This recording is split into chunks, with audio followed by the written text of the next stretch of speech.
ललका अमर के दतिया से हल्का काटब गोलका अमर के दतिया से हल्का काटब तोके हाथावा से अलगा छाटब काचे बाकी पाकल तोके हाथावा से अलगा छाटब ललका अमर के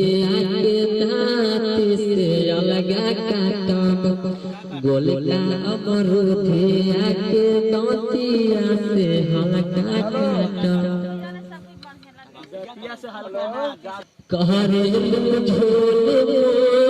सही लगाब ढेर नहीं काटा हमके खियाब काले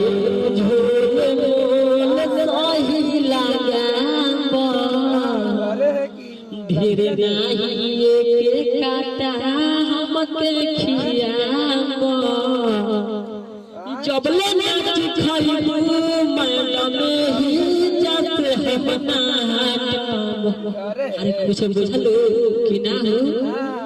जबले नाच खइबू मैडम ही जैसे हम नाचब ललका अमर